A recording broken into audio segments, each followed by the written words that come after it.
So, hi Rashik, how are you? Good I'm fine, afternoon. sir. What about you, sir? Good afternoon, sir. चलो, तुमको चार साहब बनने के लिए बहुत बहुत बधाई हो आपको। अ, Thank you, sir. Thank you so much. तो आप अपनी जर्नी के बारे में कुछ बताइए कि कैसी रही आपकी क्लास 4 की जर्नी।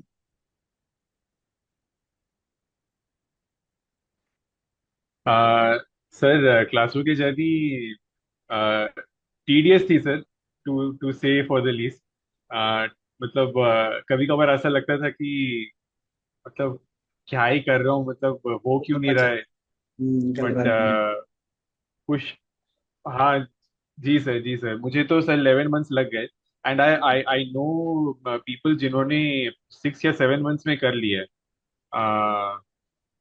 तो अभी कभी कभार ऐसा, मैं अपने आप को उन लोगों के साथ कंपेयर कर रहा हूँ और सोच रहा हूँ कि अरे उनका तो हो गया, मेरा हुआ नहीं है। But then again it is a fight with ourselves कि इट इजंट नेसेसरी कि जल्दी हो जाए, वो लाइन पार होना जरूरी है। That is correct. More important. तो तो ऐसा इसलिए क्या तो सर आप ये अपने आप कर को रहे हो पुश अपनी जर्नी में? करता था सर हमेशा। हाँ, राइट। तो ऐसा क्या है कि आपको लगता है कि जैसे कि टाइम थोड़ा ज्यादा लगा, या क्या आपने स्ट्रेटेजी किया कि थोड़ा जल्दी हो जाता है, या आपने थोड़ा ये एनालाइज किया होगा, राइट? जी sir. So the problem right now is to clearing MEO class for all 6 writtens and 4 orals ASAP, because you cannot go on shift till the time you do that, and I understand the pressure. So right now how I can help you is, guys, please go for this MEO class for live classes that we have started. I guess there'll be amazing results awaiting you. Apart from that, if you are worried about how will you perform as a fourth year, third year on board shift, why don't you invest on fourth year, third year excellence package, which is again available on Merchant Navy Decoded platform. ये जितनी चीजें आप ही लोगों के लिए बनाई है, I am waiting that you achieve success and I achieve damn good results. Take it back. Sir मुझे लगता है कि मैंने अपना टाइम वेस्ट किया था, मैं जब ऑन बोर्ड था। तो हम्म। वहां पर मुझे 1 घंटा तो मिलता था फ्री। मैं फ्री होता था, तो वो 1 घंटा मैं कभी कोई मूवी देख लिया या फिर गेम्स खेल लिए या फिर कर लिया, मतलब कुछ रिक्रिएशन कर लिया। हम्म। रिक्रिएशन इंपॉर्टेंट है, बट आई थिंक कि ऑन बोर्ड अगर मैं थोड़ा टाइम और ज्यादा देता तो हम्म। शायद मुझे कॉन्सेप्ट जो है वो ज्यादा जल्दी क्लियर हो मेरे होते, और मुझे चीज याद रह ज्यादा जल्दी रहती। अच्छा। वो एक मैं सोचता हूँ सर। नहीं और नहीं, तो अपार्ट फ्रॉम दैट एग्जाम की जर्नी या स्ट्रेटेजी में कुछ ऐसा चेंज जो बच्चे, और आप देखते हो किसी फ्रेंड ने ये स्ट्रेटेजी अपनाया तो उसका शायद जल्दी निकला, या साथ में सारे रिटर्न लिए, या फिर आपने अलग अलग ओरल लिए, ऐसा कुछ? सर रिटर्न के लिए और ओरल्स के लिए सर स्ट्रैटेजी थोड़ा अलग है। रिटर्न्स में क्या है सर कि आप मतलब जो मरीन साम्राज्य का जो मटेरियल है, प्लस जो मर्चेंट नेवी डिकोडेड का जो मटेरियल, I think that is sufficient returns को निकालने के लिए। Hmm. Returns is not the issue sir.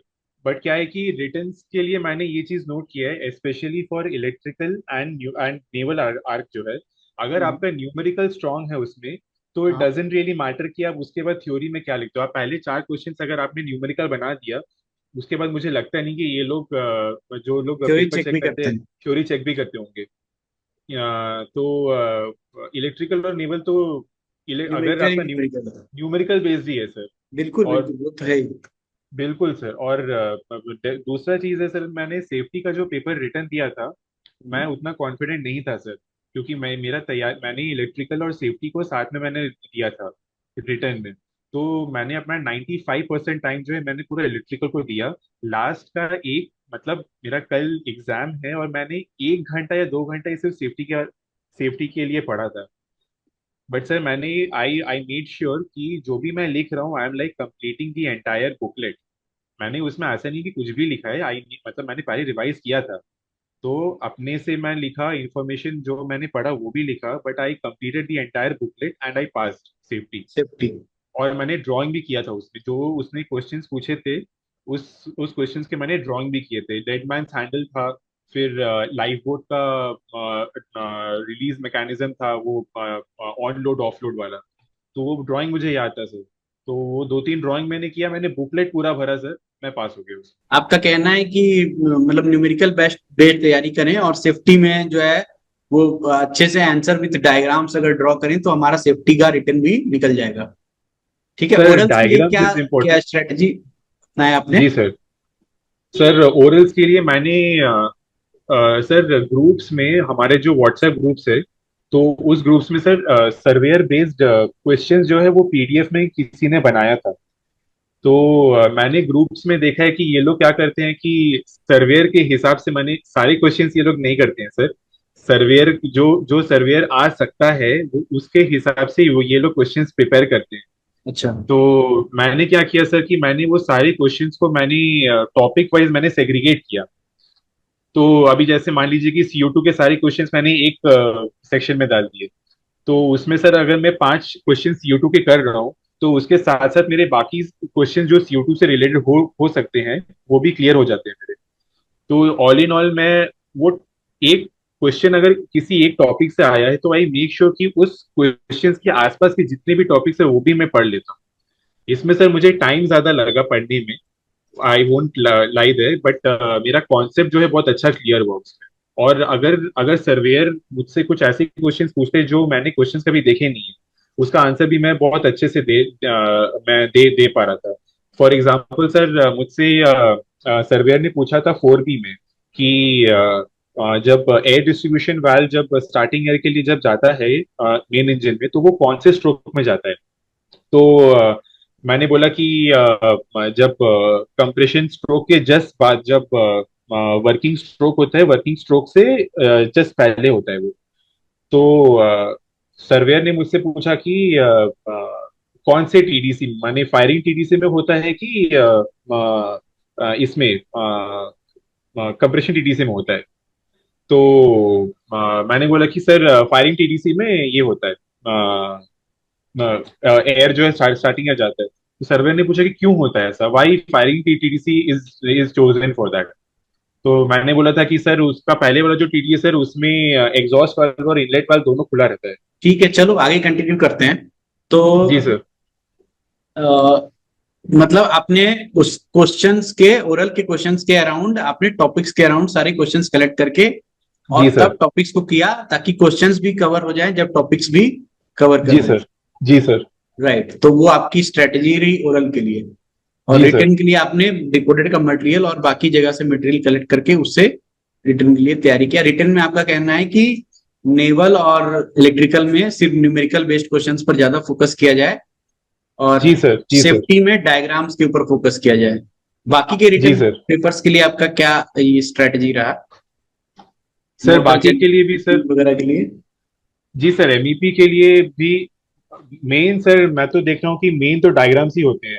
अगर क्वेश्चन में अगर डायग्राम्स पूछ रहे या नहीं पूछ रहे डजेंट रियली मैटर, डायग्राम बनाने से क्या बना है, और सकते हैं। उसमें अगर डायग्राम बना सकते हैं उसमें तो डायग्राम इंक्लूड करने से बहुत ही अच्छा होगा। प्लस लेबलिंग जो है, एक तो सर कि आपका टाइम सेव होता है उसमें, क्योंकि 3 घंटे 10 पेजेस भरना मुश्किल है।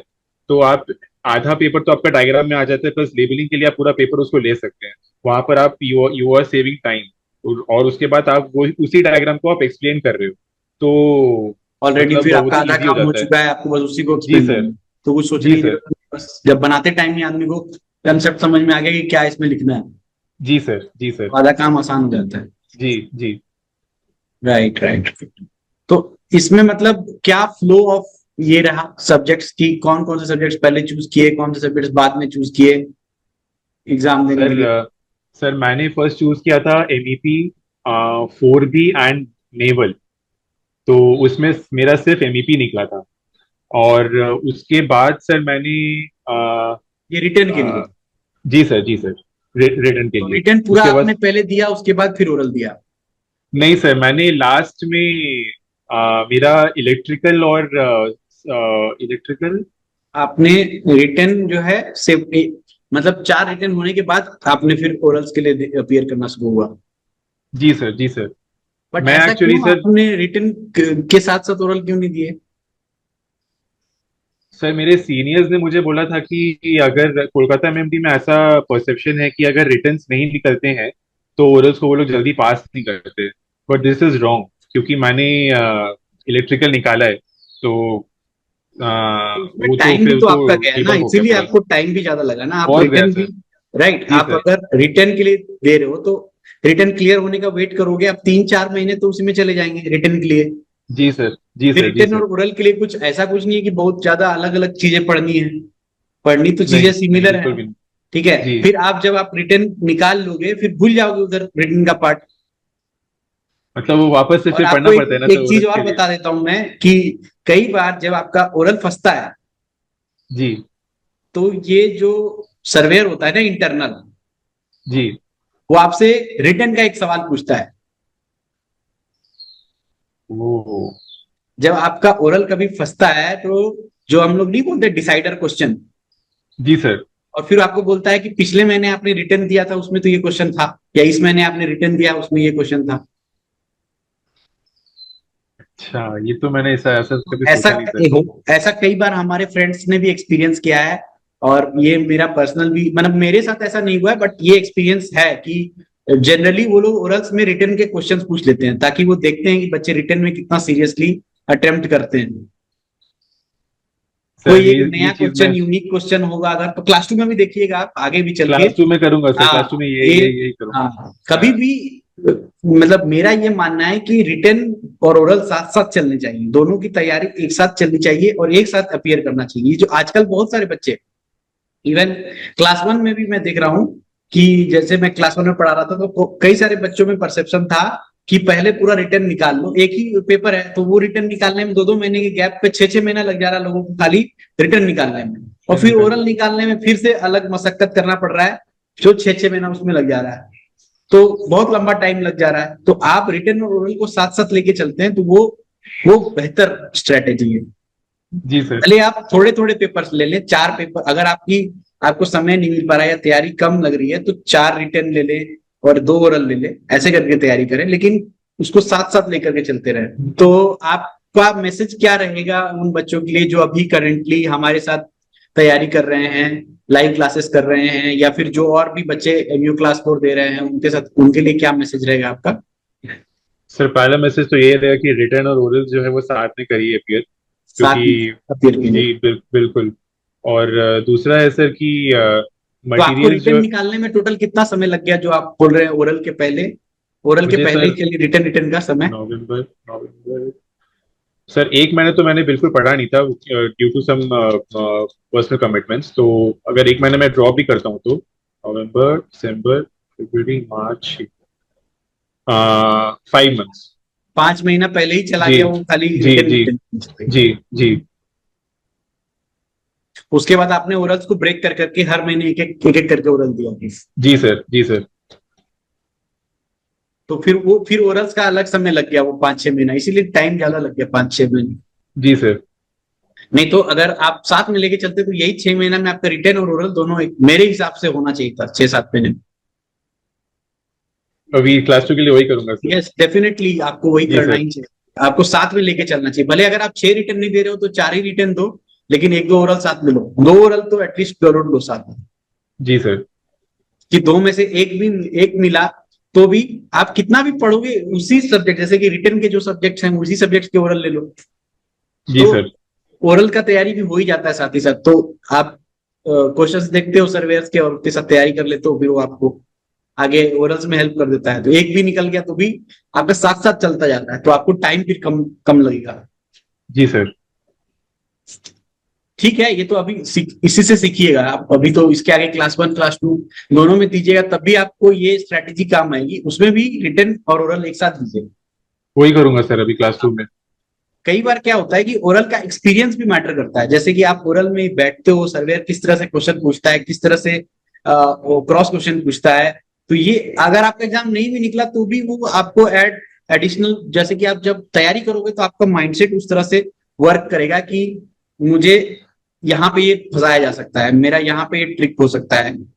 राइट, आपको भी अब अभी लग रहा होगा कि मैं जब, क्योंकि जब आपने ओरल देना शुरू किया होगा तब ये माइंडेड आया होगा कि हाँ मैं क्वेश्चंस को ऐसे फ्रेम करूं कि मैं उस टॉपिक्स के आसपास के सारे क्वेश्चंस भी कर लूं, ताकि सर्वेयर का ही क्रॉस क्वेश्चन में मुझे ना फंसाए। तो आपका फाइनल मैसेज क्या होगा जो बच्चे तैयारी कर रहे हैं अभी उनके लिए, कि रिटर्न ओरल साथ में दीजिए, उसके अलावा और क्या क्या डोंट चीजें लूज हैं जो होप, हेल्प करेंगी उनको?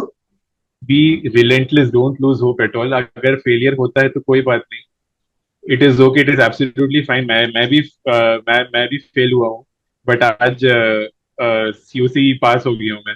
राइट राइट तो राइट। हाँ, होप लूज नहीं करना है सर, लड़के ही निकलना है। हाँ तो लास्ट इजी में तो नहीं वैसे है ही सर। होता है, ये you have to fight it out and then in the yes end of sir. The day yes sir. Definitely you will be चार साल। Yes sir. ओके, चलिए, ओके, एनी फाइनल थॉट्स और योर मैसेज? सर अभी thoughts के लिए तो I am just static sir कि ये क्लियर हो गया मेरा। अभी नेक्स्ट जो है प्लानिंग अभी चल रहा है कि कहाँ ज्वाइन करूँ, कैसे करूँ, अभी अप्लाई सब पे चल रहा है। और मेरा तो बस यही है कि मतलब डिसिप्लिन वे में अगर चलेंगे और आपने जैसा प्लान जैसा बताया था, अगर एक स्ट्रक्चर्ड प्लान के थ्रू अगर डिसिप्लिन वे में चलेंगे तो डेफिनेटली क्लियर हो जाएगा ये, मतलब क्लियर हो जाएगा और within जल्दी क्लियर हो जाएगा, राइट? जल्दी क्लियर हो जाएगा, जल्दी क्लियर हो जाएगा। मेरा जितना टाइम लगा था वो उतना उतना और ना लोगों को लगे नहीं शायद, लगेगा, नहीं राइट? लगेगा। बिकॉज जैसे जितना जर्नी, जैसे आप बता रहे हो ना कि at the end of the journey frustrating होने लगती है, 10-11 महीने बहुत से आप सर। लगातार जी कर रहे सर। हो, मैं ये समझ सकता हूँ कि जैसे जैसे समय निकलता जाता है, 5 महीने 6 महीने तक आपकी एनर्जी बहुत हाई रहती है, फिर जी धीरे सर। धीरे एनर्जी आपका धीरे धीरे लगेगा कि नहीं, अब नहीं निकल रहा है, अब नहीं निकल रहा है, दोस्तों का निकल रहा है, मेरा नहीं निकल रहा है, मैं कहाँ पे लैग कर रहा हूँ। मेरे साथ भी हुआ है, क्लास 4 में टाइम ज्यादा लग रहा था, तो मुझे लगता था कि नहीं, कहीं पे मैं ही पीछे हो रहा हूँ, मेरी तैयारी अच्छी नहीं है, मैं एफर्ट नहीं डाल पा रहा हूँ, मैं तो समझ नहीं आ रहा है, ऐसा कुछ अपने ऊपर आदमी ब्लेम लेने लगता है, तो ऐसा जी सर। जर्नी फिर वही टफ लगने लगती है बहुत ज्यादा। जी सर। तो फिर वो नहीं हो, उसके लिए आप क्या करोगी, रिटेन ओरल को साथ में लेके चलोगे तो जर्नी 5-6 महीने 7 महीने में कंप्लीट हो जाएगी। जी डेफिनेटली सर, ये तो राइट, बात एग्री करता हूँ सर मैं एब्सोल्युटली। Right, right, right. चलिए, थैंक यू राजू सिंह हमारे साथ जुड़ने थैंक के यू लिए, सर। ठीक है, सर और थैंक यू आपका सो मच सर। वैल्यूबल एडवाइस देने के लिए। आई आई होप एवरीबॉडी जो भी इस को सुन रहा होगा आपकी एडवाइस को जरूर फॉलो करेगा और आगे अच्छा करेगा क्लास 4 के एग्जाम्स में। ठीक है, thank you, bye bye, take care, sir thank you और for many having this interaction. Congratulation again आपको थैंक यू एग्जाम सर। देने के लिए। Thank you so much sir, thank you so much. Okay, चलिए, bye bye.